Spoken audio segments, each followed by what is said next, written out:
Ya, pemirsa, untuk meningkatkan peran masyarakat dalam mengelola sampah non-organik, Dinas Kebersihan DKI Jakarta meluncurkan kartu ATM Bank Sampah. Informasi selengkapnya akan disampaikan oleh reporter Erik Himawan dan juru kamera Gerald Dwitama. Erik, mungkin Anda bisa menjelaskan bagaimana cara kerja dari Bank Sampah itu sendiri.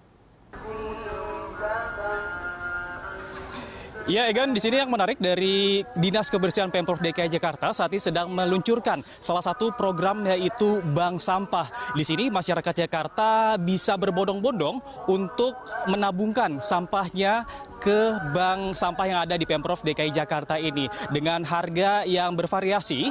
Dari beberapa jenis itu ada juga kertas dari mulai harga Rp500 hingga Rp1.300 per kilogramnya, dan ada juga yang paling mahal itu tembaga ataupun jenis-jenis logam yang harganya Rp1.000 hingga Rp48.000 per kilogramnya. Dan sementara itu, Egan, untuk mengetahui lebih jelas apa itu Bank Sampah, saya sudah bersama dengan Kepala Dinas Kebersihan Pemprov DKI Jakarta. Selamat pagi, Pak Haji. Selamat pagi. Pak Haji, bisa jelasin sebenarnya konsep dari Bank Sampah ini seperti apa ini, Pak? Oke, kita tadi pagi meluncurkan 2000 smart card ya, smart card aplikasi Bank Sampah, kita sebutnya dengan SIBAS, Sistem Informasi Bank Sampah. Nantinya warga Jakarta kita ajak untuk banyak mendirikan bank-bank sampah. Bank sampah itu seperti apa? Jadi warga nanti bisa membawa sampah yang ada di rumah, mereka menabung di bank sampah terdekat, ya. Nanti mereka punya smart card. Nanti didaftarkan dengan smart card itu, nantinya mereka bisa tahu berapa volume sampah yang ditabungkan.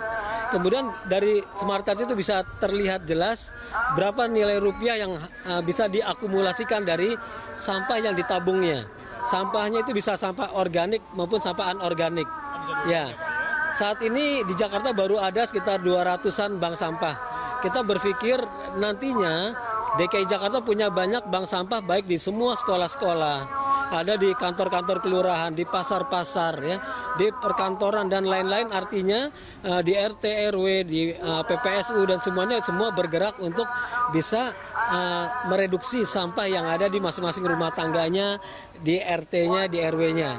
Terus Pak Haji, di sini kan salah satu tujuan Bank Sampah adalah untuk mereduksi sampah yang ada di Jakarta. Kita tahu kan bahwa sampah itu merupakan salah satu masalah ya di Jakarta ini. Sebenarnya bisa berapa persen nih Pak penurunan sampah yang ada di Jakarta dengan Bank Sampah ini? Sampah yang kita buang ke TPST Bantar Gebang sehari itu antara 6.500 sampai 6.700 ton per hari ya. Nah, data statistik yang kami miliki 60% sampah itu ada di kawasan permukiman, 60%. Jadi bayangan saya kalau warga masyarakat ya semuanya kita bisa berbuat untuk banyak membuat bank-bank sampah seperti ini, setidak-tidaknya ada 2.000 sampai 3.000 ton sampah yang bisa kita kurangi untuk mengurangi sampah yang kita buang ke TPST Bantar Gebang. Cukup banyak Pak, 2.000 ton Pak ya. Terus Pak Haji nih yang terakhir nih Pak ya, untuk menarik masyarakat Jakarta untuk menabung di bank sampah ini, sebenarnya nominal berapa nih yang bisa mereka dapatkan untuk apabila mereka rutin menabung di sini Pak? Ada beberapa contoh-contoh bank-bank sampah yang sudah berjalan ya. Contohnya kayak di Rawajati, Jakarta Selatan. Itu mereka di sebulan itu bisa mendapatkan omset bersih antara 4 sampai dengan 6 juta. Di seksi kebersihan kecamatan di Gambir, Jakarta Pusat misalnya, satu bulan mereka bisa mengantongi antara 4 sampai dengan 5 juta. Ada di Marunda, ada bank sampah kering, ada di Duri Kosambi, ada di macam-macam, di Semper dan lain-lain. Artinya kalau semuanya bisa berbuat, tentunya akan membawa income bagi warga masyarakat, bagi ibu-ibu ya, daripada sampahnya dibuang begitu aja, sisa-sisa sayur, buah-buahan dan lain-lain itu bisa menjadi kompos.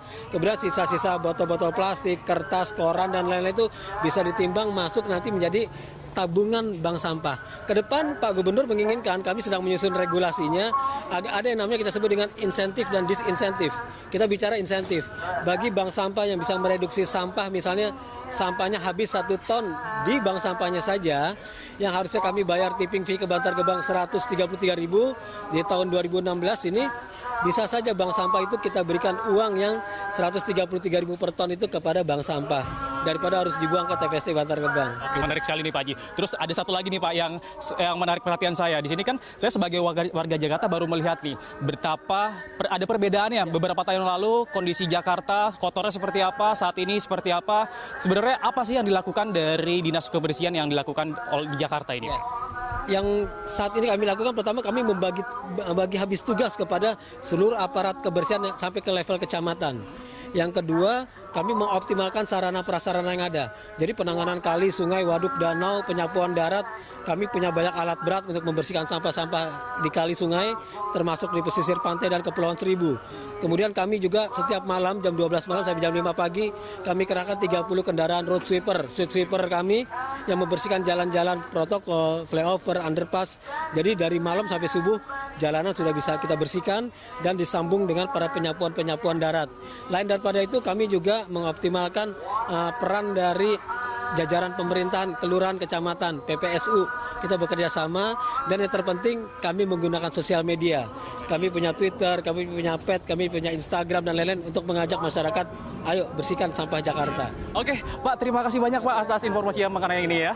Oke, Egan, memang menarik, sangat menarik bagi warga Jakarta yang apabila ingin bergabung bersama menyumbangkan ataupun menabungkan sampah-sampah mereka yang ada di Jakarta ataupun khususnya di wilayah mereka dapat menyumbangkan sampah-sampahnya dengan harga yang cukup lumayan apabila mereka hanya membuangnya di beberapa lingkungan mereka.